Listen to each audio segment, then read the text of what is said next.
and welcome to Classic Gaming Today, where we take a look at the gaming experiences of the past through the eyes of the present. I am your host, Tony, and today we're going to look at Super Mario Land, a side-scrolling platform game developed and published by Nintendo back in 1989, coinciding with the launch of the Nintendo Gameboy handheld system. We're going to talk about that in just a minute, but first, as is customary, just a little bit of housekeeping. This is episode number 23, and I am pumped to talk to you all today. I hope you're as excited to listen as I am to talk. If you'd like to reach out, let me know how I'm doing, or give suggestions, comments, feedback, talk about future episodes or prior episodes, there are a couple of ways you can get in touch with me.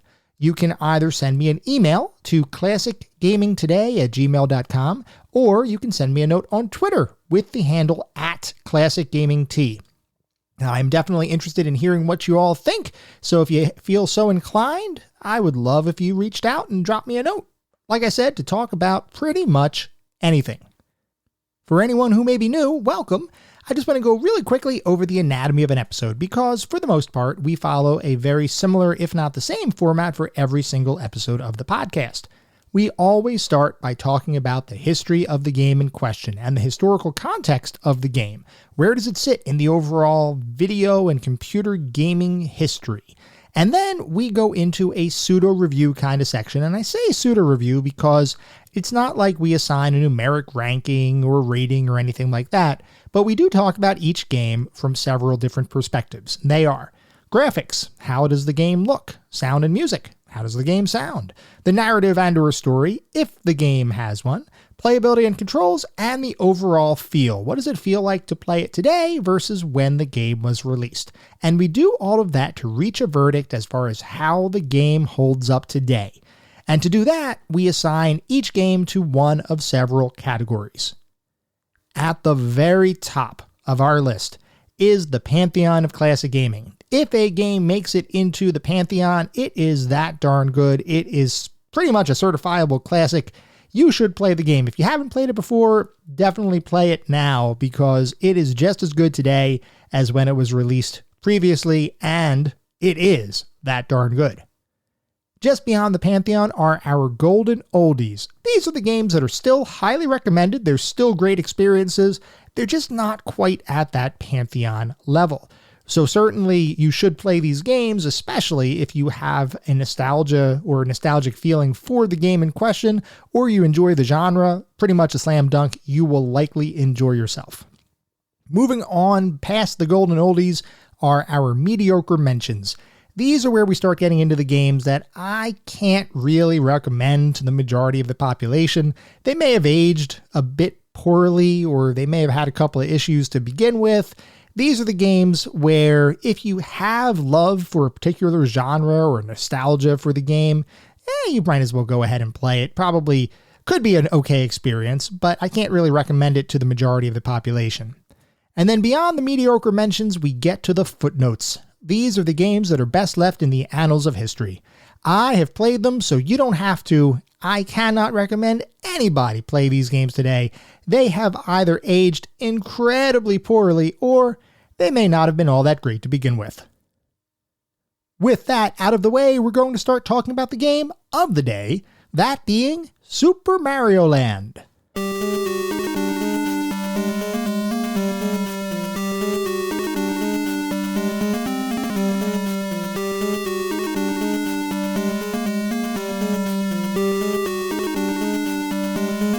Super Mario Land is a side-scrolling platform game developed and published by Nintendo in 1989, coinciding with the launch of the Nintendo Game Boy handheld system, and as you might imagine, it was designed for that Game Boy.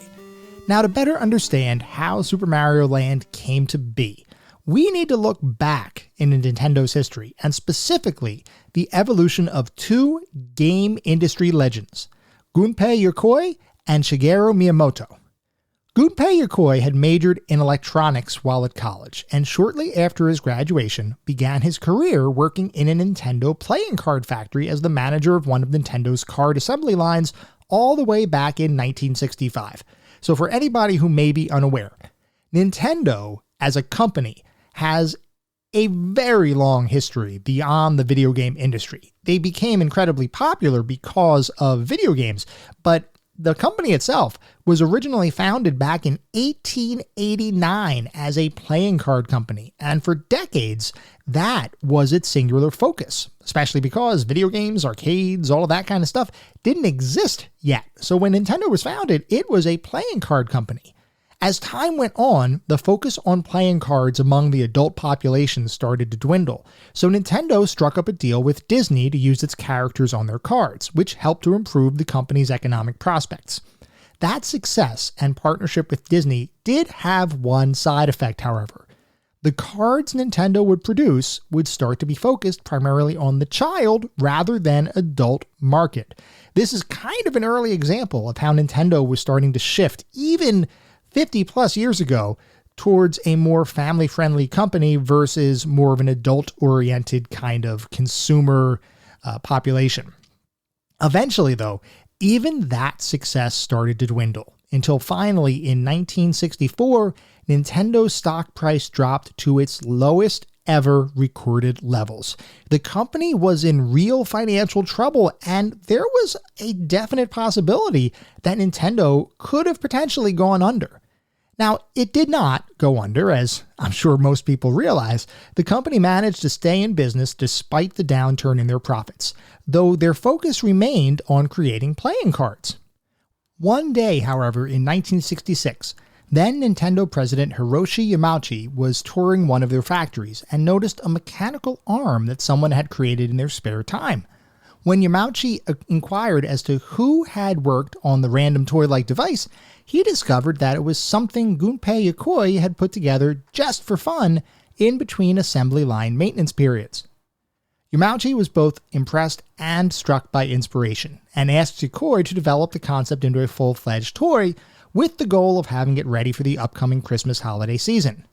Yokoi got to work and in short order developed a toy known as the Ultra Hand, which was one of Nintendo's very first toys. That product ended up selling over 1 million units. The Ultra Hand's success led to Yokoi working on a number of other Nintendo toys, and his efforts directly led to increased financial success for the company, enabling Nintendo to not only remain in business, but to begin to become more profitable. Still, even into the early 1970s, Nintendo remained a relatively small company, and the concept of pursuing the video game market didn't arise until after the 1973 oil crisis, which made producing toys significantly more expensive. As a result, in 1974, Nintendo decided to pivot their portfolio and begin developing video games. And the rest, as they say, is history, but we're going to talk about it anyway. At the time, if you were developing video games, it was mostly for arcades, as the home market was still in its infancy. So Nintendo began creating various light gun shooting games for arcades, with Yokoi being one of Nintendo's first video game designers. Those early efforts did eventually lead to a home console release, which was known as the Color TV game, which was basically a set of console controller hybrid boxes that would connect to a television and play a single game, similar to the original Pong systems or other simple arcade-style games. So remember, this time in history, the concept of a cartridge-based home console was just starting to gain traction with the introduction of the Magnavox Odyssey, so it wasn't commonplace for home consoles to play multiple games yet. The way it basically worked is you would get a box, and that box was dedicated to a game.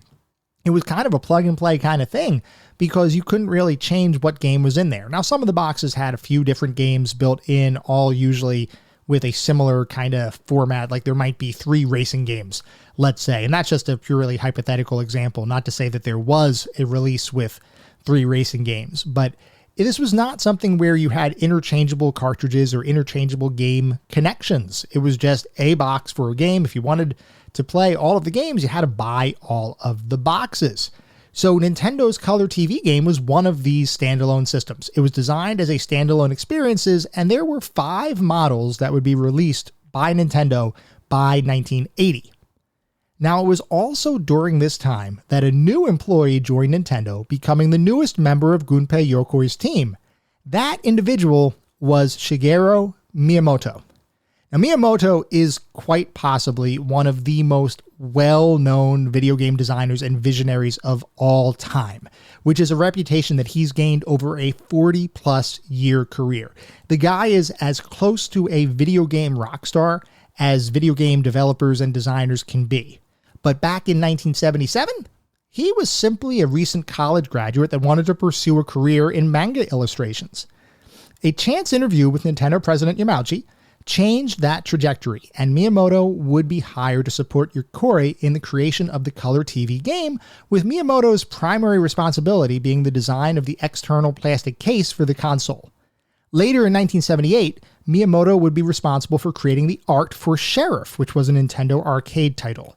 So he started to get more involved on the video game side of things, started in design and started to then move up into different roles with somewhat more responsibilities. If we fast forward to 1980, though, Nintendo was in a bit of a bind. While the company was still driving forward innovations in the home gaming market, such as the Game & Watch, which was a small handheld system that played very simple games on an LCD screen. And by the way, Gunpei Yokoi actually created the Game & Watch, and the story behind that is pretty interesting.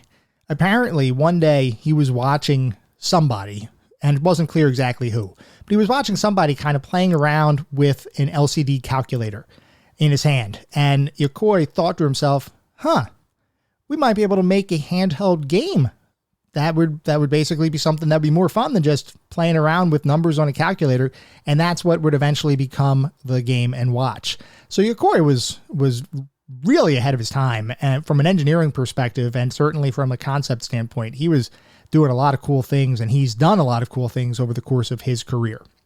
Going back to Nintendo, though, they were still trying to push that home gaming market, but not really fully saturated yet. And if we look at their arcade side, the arcade prospects that they had in play were starting to cause some financial issues. The company had just expanded into the United States before Nintendo was purely a Japanese company, so they were starting to expand abroad, and they founded Nintendo of America. One of their first ventures in North America was the release of the arcade game Radar Scope, which was a game that had done pretty well in Japanese arcades. As you might expect, expectations were high for the North American release because they saw some pretty strong success over in Japan. But unfortunately, shipments to Nintendo of America were delayed, which meant when the game would finally arrive on North American shores, interest for the title had completely waned, so much so that only 1,000 of the 3,000 units they produced initially were actually purchased by arcade operators. So Nintendo was sitting on at least 2,000 units of an arcade machine that they could not use, they could not sell.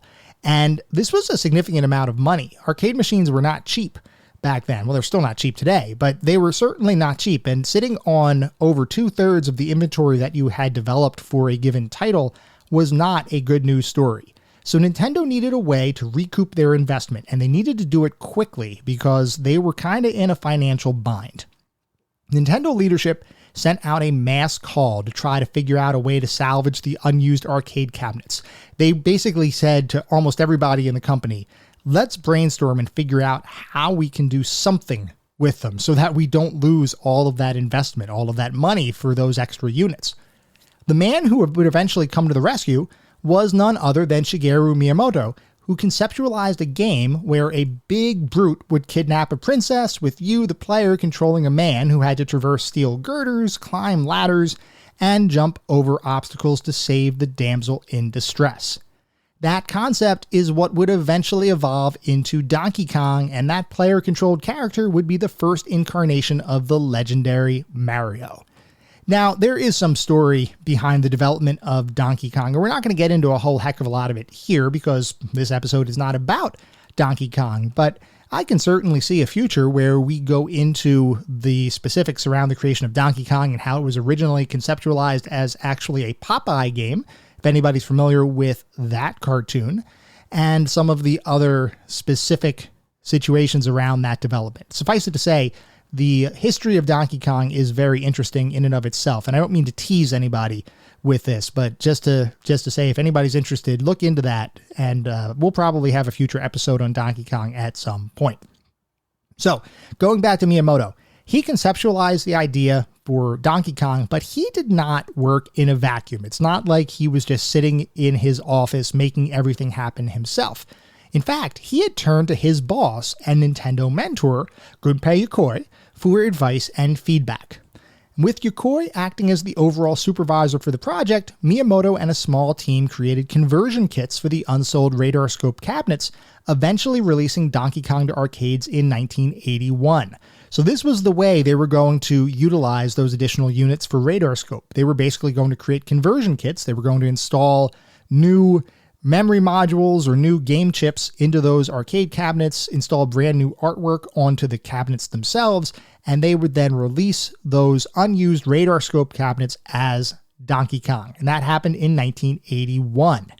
Now, the initial reception amongst North American arcade owners, it was a little bit skeptical. They weren't really sure this was going to work. However, they started to see significant sales from people playing the machines, and that led to them ordering even more units to keep up with that demand, well beyond the 2,000 repurposed machines that were originally converted. What was the end result of all that? So if Nintendo had not been able to recoup that investment, they would have lost millions of dollars with those unused arcade machines. With Donkey Kong, they turned that potential loss of millions into a $280 million profit by 1982.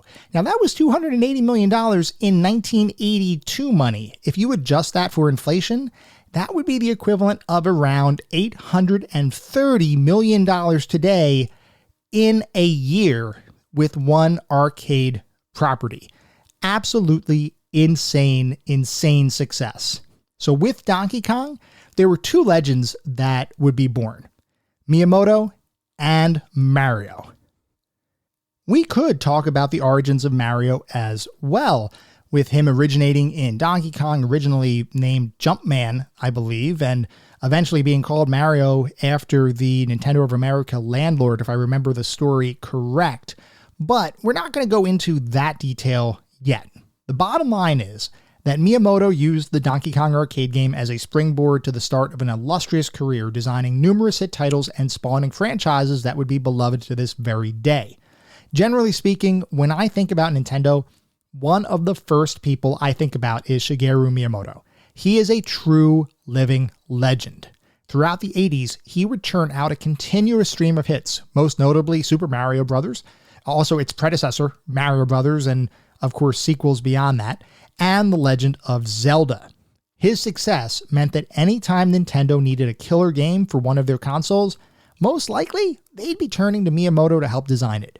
He was and is that good. Now, as Miyamoto continued to rise in the company, his relationship with Gunpei Yokoi would continue to flourish, with Miyamoto considering Yokoi as both a close friend and mentor.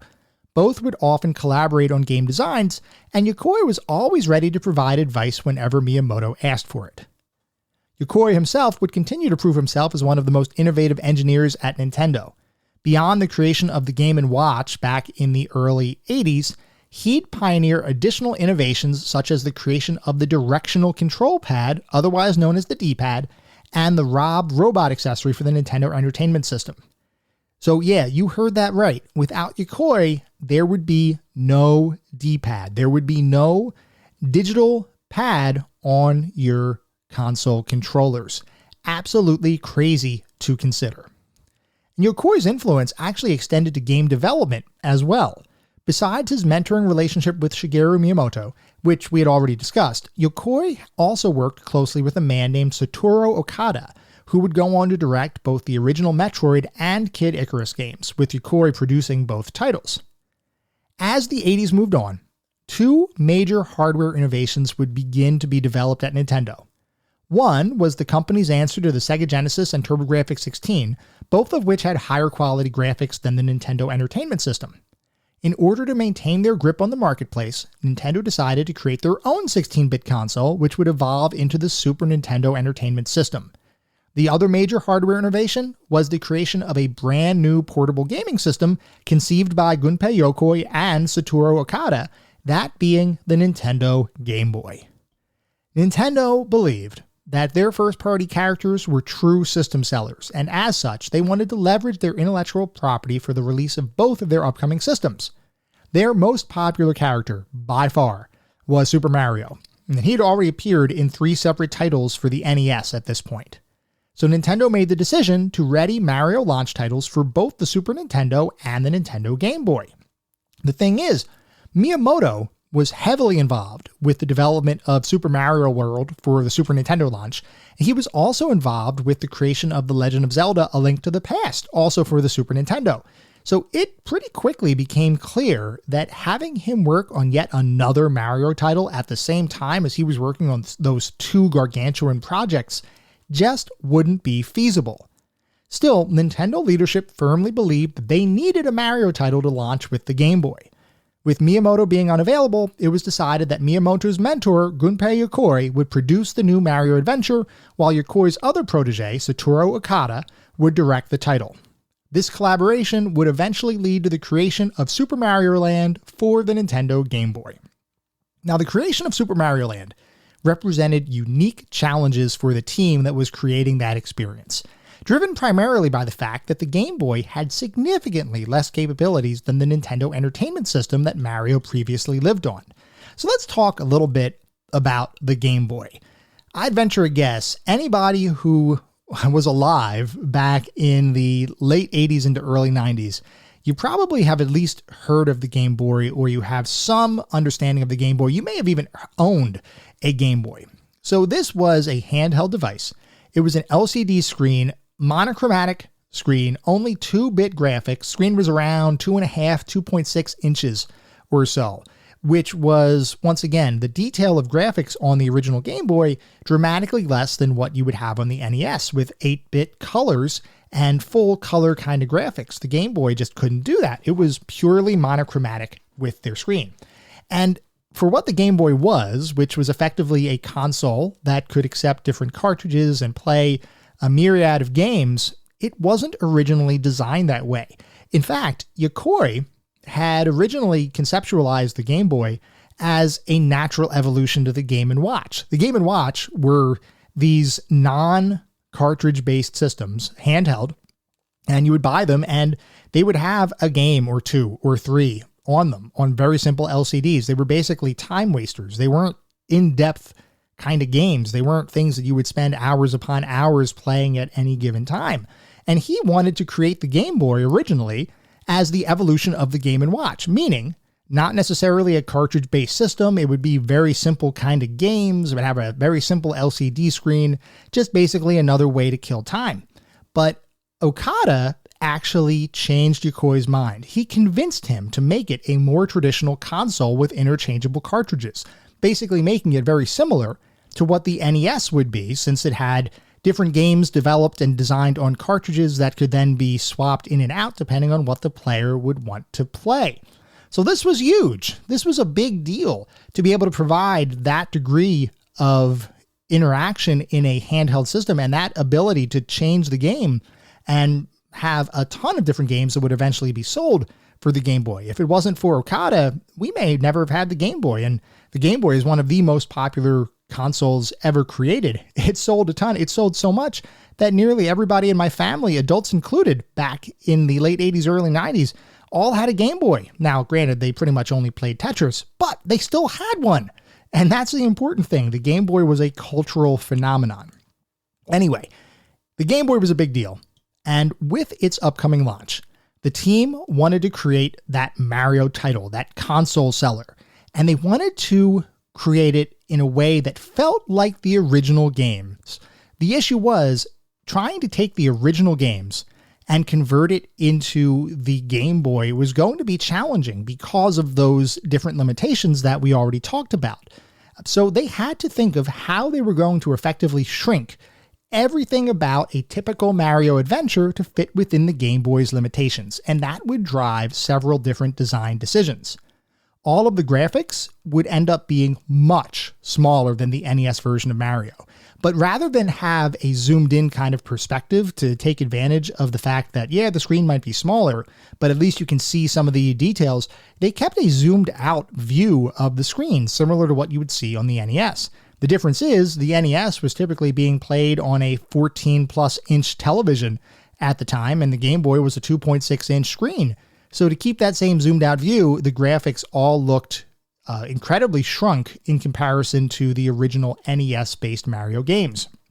Now, one of the other considerations, because there was no color, because the screen was monochromatic and it was only 2-bit colors, certain items, like the 1-up mushrooms, had to be redesigned to be hearts instead. The reason being, in the NES version of Super Mario, 1-up mushrooms were simply green reskins of the normal power-up mushrooms, which were more kind of red-oranges in colors. The power-up mushrooms, of course, being the ones that make Mario grow larger, the 1-up mushrooms being ones that add an additional life to your stock of lives. On the Game Boy, there would be no way to represent different colored mushrooms effectively. They just didn't have the colors. So the 1-up mushroom had to be given a more distinct appearance. The team decided to change that into a heart. So if you see a heart in Super Mario Land, that is a 1-up. And anytime you see a mushroom, that is a power-up mushrooms. That's the one that kind of makes Mario grow in size. The team also had to take the overall world size that you would see in the typical Mario adventure and dramatically reduce it to fit onto the Game Boy cartridge. So the original NES Mario Brothers had 8 different worlds and 4 levels in each of those worlds for a total of 32 levels, not including some of the special levels that they embedded within the game, the secret levels, so to speak, which in and of themselves are kind of awesome anyway. But beyond that, Super Mario 2, well, that was a little bit of an oddity.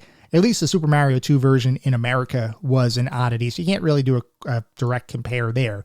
Super Mario 3 was massive, had multiple worlds and tons of levels in each world and different branching paths you could go down.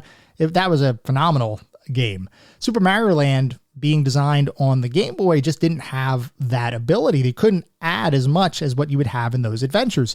So they ended up compressing the world into simply 4 worlds, each of which had 3 levels. So you had a total of 12 levels in all for Super Mario Land, which was dramatically smaller than what you had in other Mario adventures for the Nintendo Entertainment System at the time. That's not to say that the game was solely a list of compromises. Super Mario Land also innovated on the classic Mario formula. As the first Mario game without Miyamoto at the helm, the team wanted to create an experience that would be familiar to longtime players, but also distinct enough to show that this had a different set of fingerprints on it. These shifts and innovations included a bunch of different things. One of them was the creation of a brand new world, which was known as Sarasaland. So rather than returning to the Mushroom Kingdom, the team would create a brand new world for Mario to adventure in. Now this brought with it a degree of realism as opposed to the more fantastical elements of the Mushroom Kingdom, as each land in Sarasaland was based on real-world cultures from ancient times. You had lands based on China, on Egypt, Bermuda, and Easter Island. Across those lands, enemies would behave differently than their prior counterparts. So even when you would have an enemy that may have existed in a prior Mario game, they would act a little bit differently here. As an example, Koopas in Super Mario Land have their shells explode once you beat them, as opposed to being kickable and or able to be picked up in other Mario Brothers titles. Also, rather than saving Princess Peach, you'd be tasked with saving Princess Daisy, and this is actually the first appearance of Princess Daisy in any video game. So this was her, effectively, origin story. Coming along with Princess Daisy is the fact that rather than having Bowser be the big bad guy of the game, you'd have to face off against Tatanga, who was an alien that hypnotized the people of Sarasaland and took over the world. They also changed some of the power-ups. We already talked about how the 1-up mushroom would evolve into a heart, but also the Fire Flower, which existed in all of the Mario Brothers titles previously, would not make an appearance in Super Mario Land. Instead, there would be a Super Ball flower. So instead of having fireballs that would shoot out, you'd have a Super Ball, which would have physics very similar to what you might see in like a Breakout clone, where you throw the ball and it bounces around to all different surfaces using whatever the angle is that's hitting those surfaces until it eventually makes contact with something, or I guess over a certain period of time, or maybe number of surfaces that it hits, it will eventually disappear. So no fireballs in this game, it was simply throwing super balls. And one of the other big innovations, this is more from a level design perspective. Every single level had 2 exits that you could exit the level from. And it's not like they were on different paths or anything like that for the most part, but it was at the end of each level, there would be 2 exits. One exit would be at the bottom of the screen, and that was very easily accessible. Basically, you just walk along the bottom floor and you would be able to get into that bottom exit and then go on to the next level. There was another exit at the top of the screen, and that usually required some sort of platforming to reach. You might have to jump from platform to platform in order to get to that top exit, or you might have to walk across a bunch of blocks that were going to fall out from underneath you as you landed to get to the exit. But there is some reward associated with that risk. If you take the top exit, you'll be presented with a short mini game where you could potentially acquire extra lives or power-ups to aid you with the rest of your adventure. So there was a benefit for going for that upper exit versus the more easily accessible lower exit. And one of the other big innovations, which I actually enjoyed, and we'll talk more about that when we get to the review-ish section of the discussion. But in addition to the traditional side-scrolling platform levels like you would see in any Mario game, this game also included side-scrolling shooter levels like what you would see in Gradius. Now, interestingly, Miyamoto had originally wanted to include side-scrolling shooter levels in the original Super Mario Bros., but he and the team couldn't figure out how best to program the functionality. With this game, the team would figure out a way to do it, and they would include those side-scrolling shooting levels. I think there were 2 of them across the entire game. They would include those levels in the game for the release on the Game Boy. So as the general game world and related designs came into focus, attention shifted to the music, which is also a key part in making you feel like you're playing a Mario game. Rather than work with Koji Kondo, who was the original composer for Super Mario Bros., he was actually working with Miyamoto on both Super Mario World and A Link to the Past. So just like Miyamoto, he was completely consumed with those titles. So for Super Mario Land, the team would recruit Hirokazu Tanaka to create the music for Super Mario Land. Yokoi and Okada had actually worked with Tanaka before during the development of both Metroid and Kid Icarus, and Tanaka had even worked with Miyamoto on the original Donkey Kong arcade game. He had created many of the sound effects for Mario's footsteps and jumps. So by this point, Tanaka was a Nintendo veteran, so the team felt very comfortable having him work on the Game Boy soundtrack. Eventually, the Game Boy's hardware would be ready to launch, and many across Nintendo believed that Super Mario Land would be the obvious choice to be the pack-in title for the system. But after prolonged negotiations, it was decided that the popular puzzle title Tetris would instead be bundled with the Game Boy. So Super Mario Land would have to fend for itself on the marketplace. And like I said, Tetris was a big thing in our household. Everybody played Tetris. It didn't matter, young or old. Tetris was the game for the Game Boy. So Super Mario Land ultimately ended up being sold on the market as a traditional title, albeit a launch title. And that is exactly what happened, because the Game Boy, along with Super Mario Land, would eventually launch in 1989. Now, the early reviews of the system, the actual Game Boy system, were kinda in the middle. A lot of people believed that its upcoming competition, like the Sega Game Gear and the Atari Lynx, would beat the system handedly due to their advanced processing capabilities and the fact that they both had color graphics. The critics did praise the Game Boy for its potential, but early on, it seemed like the Game Boy was going to be a flop. The only thing is, in this case, the critics were very wrong. The Game Boy would win the hearts of gamers and non-gamers alike, and would go on to be one of the highest-selling game consoles of any kind of all time, selling over 118 million copies during its production run. Super Mario Land, spurred on by the Game Boy's unexpected success, would similarly go on to be both a critical and commercial success, with critics praising the fact that a true Mario adventure could be played in the palm of your hand. Super Mario Land ended up selling over 18 million copies, which, to put it into perspective, was more copies than Super Mario Bros. 3 sold. This is crazy to me. Super Mario Bros. 3 was Miyamoto's crowning achievement up to that point, and it was a true landmark title for the original NES. Super Mario Land, which was truly a bite-sized replica of the original Super Mario Bros., without Miyamoto's involvement, had eclipsed one of the most loved games of all time. Super Mario Land's success would spawn 2 sequels, also on the Game Boy, both of which would continue to innovate in some respects while at the same time returning the game series to its roots. As Yokoi's team became more familiar with how to use the power of the Game Boy, and they should since they were the team that also designed it, their games became more and more advanced, with each successive Super Mario Land adventure topping the prior one in terms of technical achievement.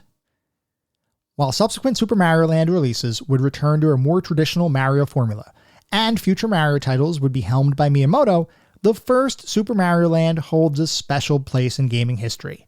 As probably the most different Super Mario title ever made outside of the North American version of Super Mario Bros. 2, it has the unique distinction of representing a different team's take on the framework Miyamoto created in the mid-80s. A smaller scale, more easily digested adventure provided newly portable gamers with a landmark title that would sell more copies than any of its contemporary Mario peers, while at the same time continuing the tradition of quality Mario titles being developed by a team of highly talented Nintendo developers and engineers. Super Mario Land may not have been the biggest Mario adventure, but there's no doubt that its impact was just as large as any other Mario title that had been released up to that point.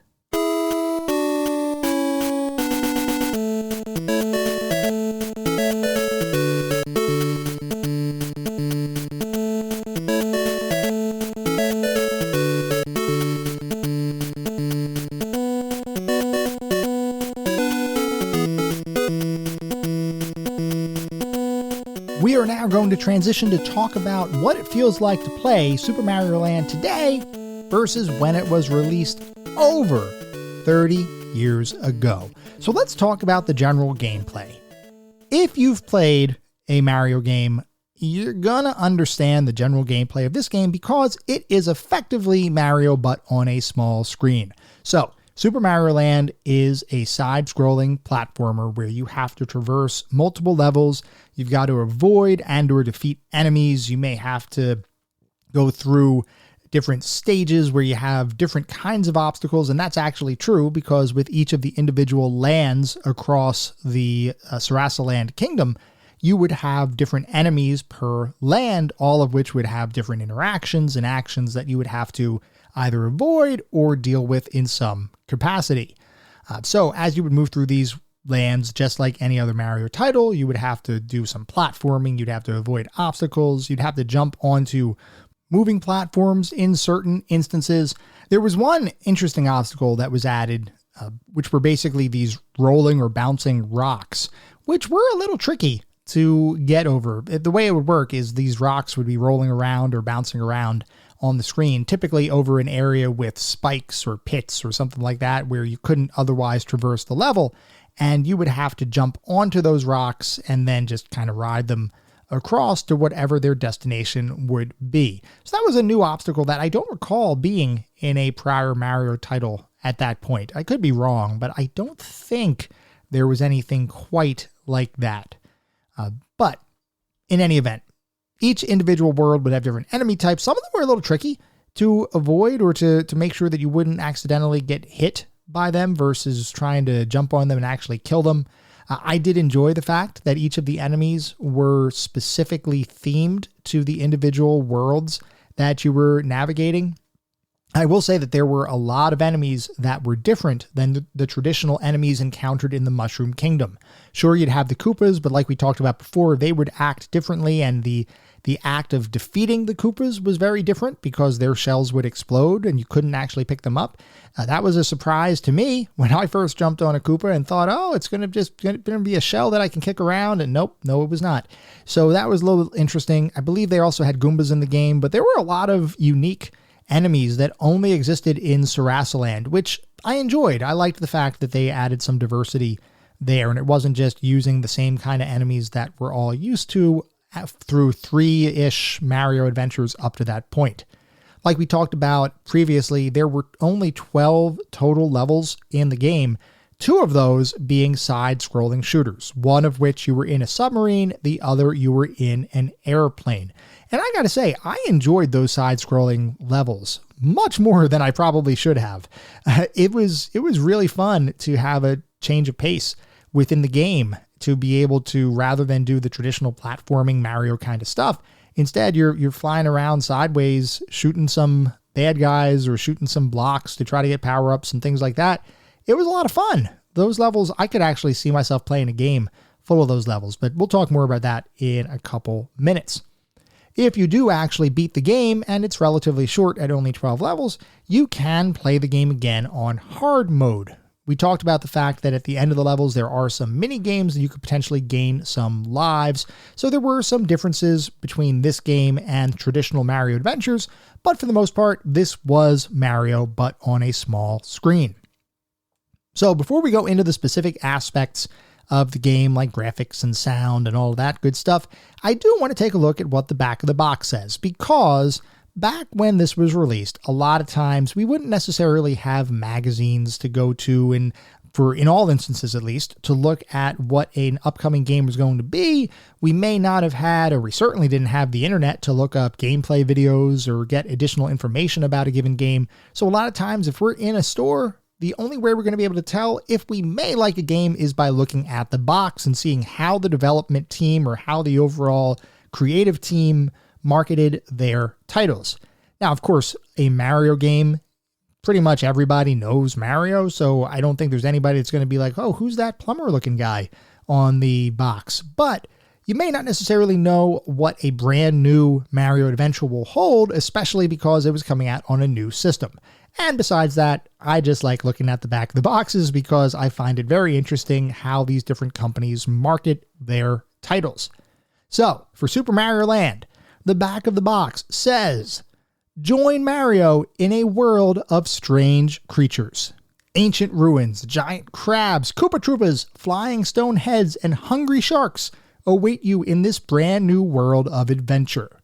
Travel over land, in the air, and underwater. Mario runs, jumps, and bounces his way to fortune and glory on his mission to save the princess. A beautiful kingdom on ancient ruins, tempestuous waters, and brand new challenges make Super Mario Land the best ever." And there is one single screenshot on the back of the box, and of course, the official Nintendo seal of quality, which means it has to be a good game because it has that gold symbol, which of course is not entirely true. Any licensed title has that gold symbol, and as we all know, the NES was not a system with solely good games on it. Regardless of that, that is what the back of the box says for Super Mario Land. So now we're going to start talking more specifically about the individual aspects of the game, and we are going to start by talking about the graphics. I will say, the graphics for Super Mario Land were surprisingly decent, especially considering that we're talking no color and a small screen. And for context, yes, I did in fact play this on an actual Game Boy. So I got the real experience of playing the game. And the graphics looked fine. It was a little zoomed out, to be honest. The details were a little bit obscured because you didn't have quite as much visual fidelity.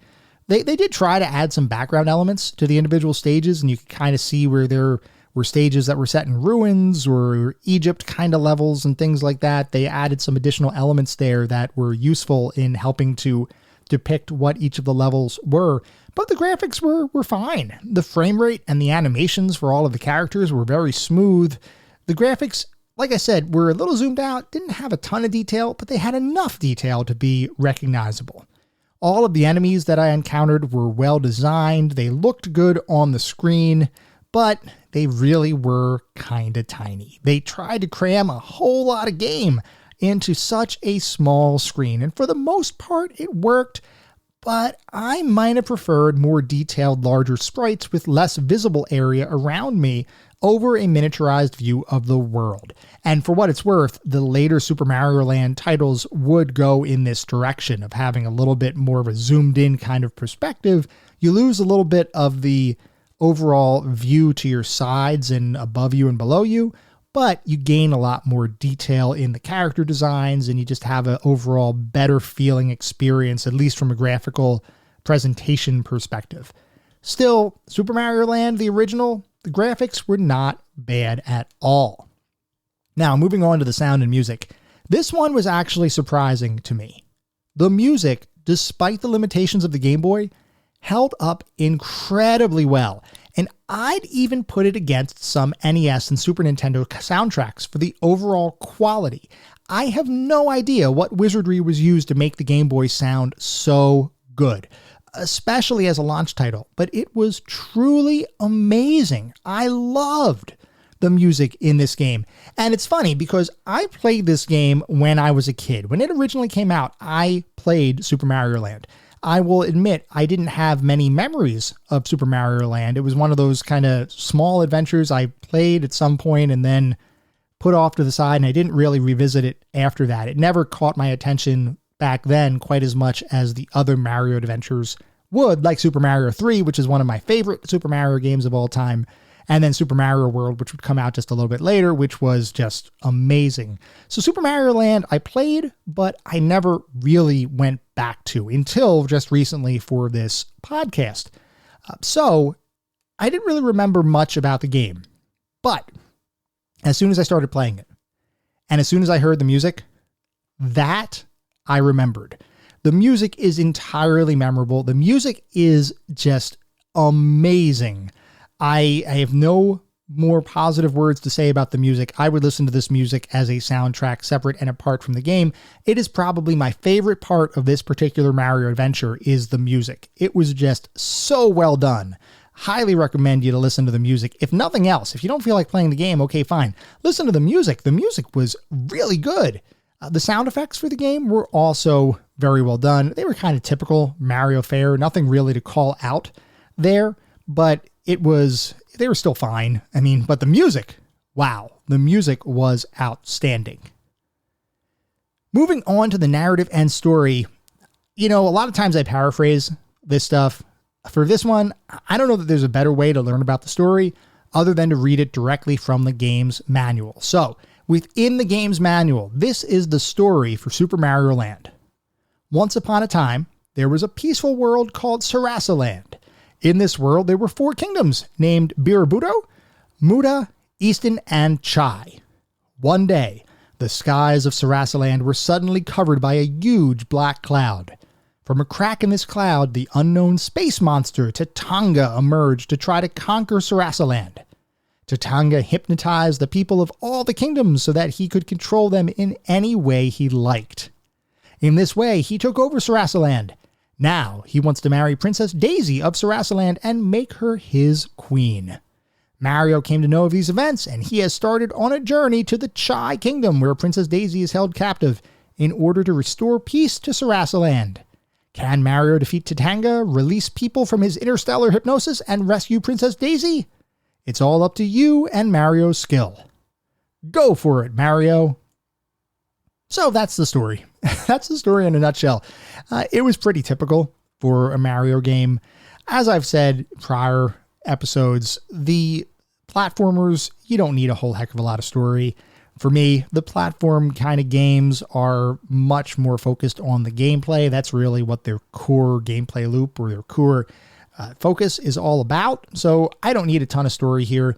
I always enjoy when a narrative or story is included in one of these games because I just find it interesting what the developers come up with.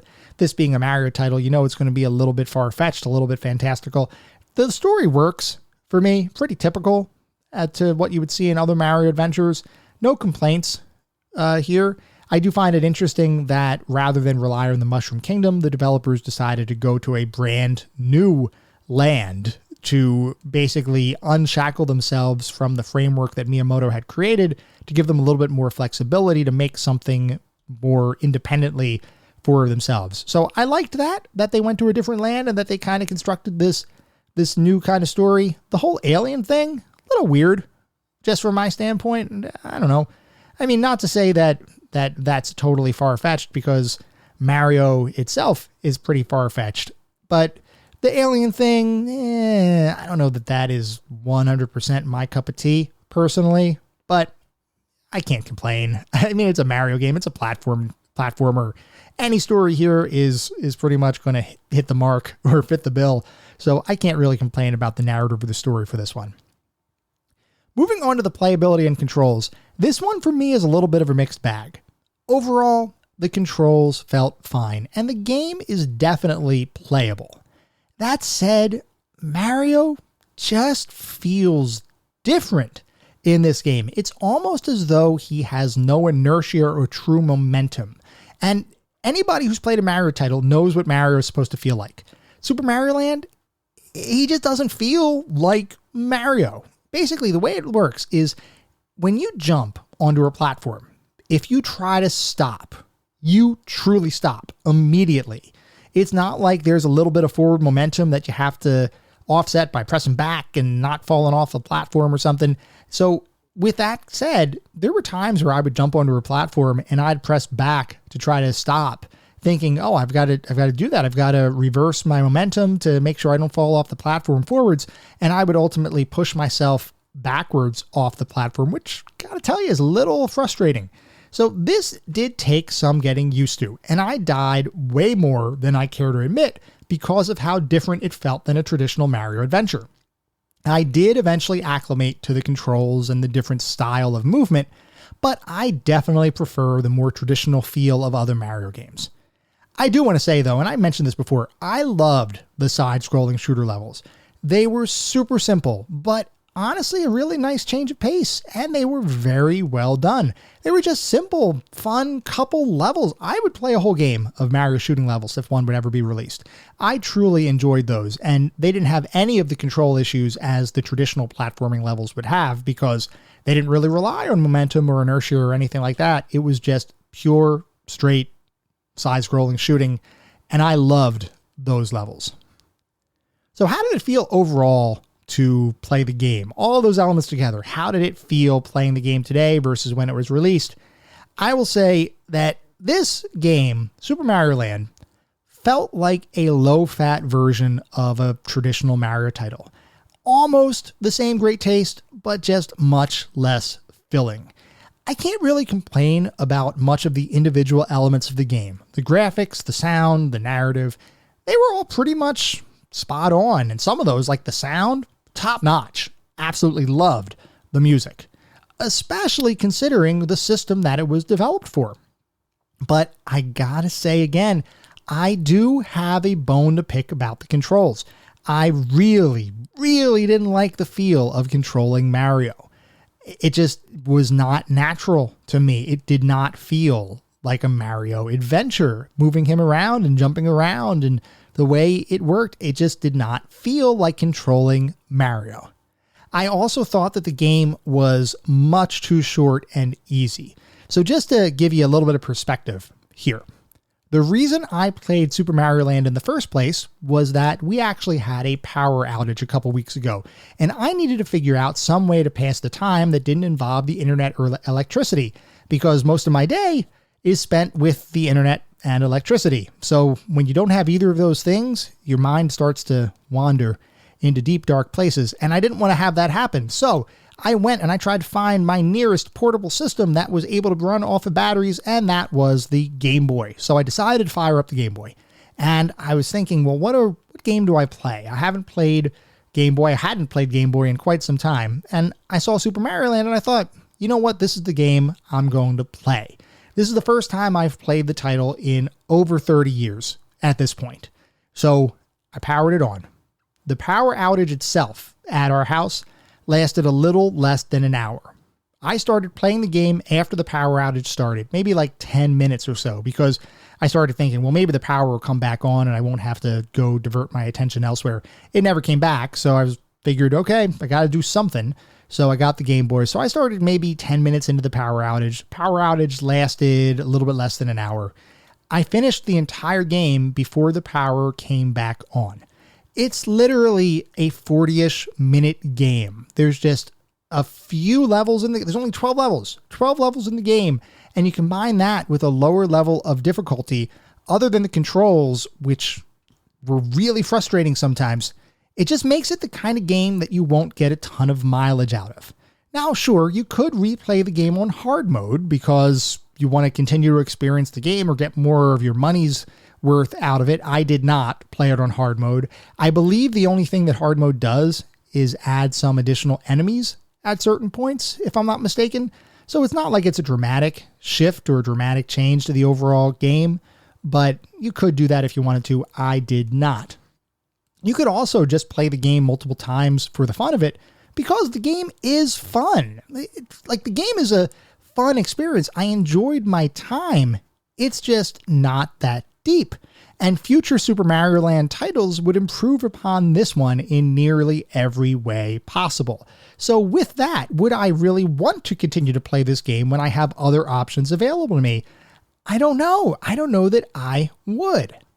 I will say that the bonus games at the end of the level definitely were a main contributor to that lower difficulty kind of feel, because you could rack up a ton of extra lives if you got lucky with some of the timing and being able to get some of the extra lives at the end of the levels. But I will say that I enjoyed the fact that the bonus existed, even though it served to reduce the overall difficulty of the experience, because I kind of liked having those extra lives. It gave me a little bit of a cushion, especially going into the levels with having literally no memory of each of them. And with the controls being what they were, it gave me a little bit of a buffer to actually be able to beat the game. Plus, getting to the bonus stage themselves did take a little bit of work to get to. It was a little challenging doing some of that platforming. Once again, primarily because I didn't like the controls. So I know I keep harping on it, but there's some times when you play a game and nearly everything feels awesome. And there's that one just nagging thing that drags it down in your eyes. For me, the controls for Super Mario Land drag it down. It was still a fine Mario adventure. It was still something I enjoyed playing, but it was not a perfect experience.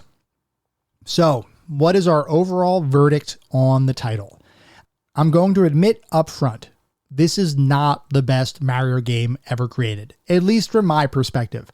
I know there's a lot of people out there, especially in retrospect, that think that this is one of the greatest titles ever created. I'm not there. That does not align with my opinion. But I will say there is a lot to like here. The fact that it was a launch day title for the relatively low-powered Game Boy makes the game all the more impressive. Now, I definitely did have some critiques of the experience, and I still believe that Super Mario Land could have been better. But I also still believe that despite the critiques and despite the fact that I didn't really like the controls or the feeling of the control of the characters and the fact that the game was short and not really all that challenging, I still believe that Super Mario Land represents a solid golden oldie. This is a game that you're likely going to enjoy if you play it, though I don't know that it's a game you're going to repeatedly play over and over again. I don't know that it has that replayability for me. It's a quality title and a worthwhile experience, but for me, it doesn't quite reach Pantheon levels of greatness. Regardless, it does more than enough to qualify as a golden oldie, and I truly believe that everyone should try it at least once in their lifetime, even if only to see what an oddity it is in comparison to other Mario titles. Despite it being different than its contemporaries, I feel comfortable with asserting that Super Mario Land is still worth your time today, and is therefore the newest member on our list of golden oldies.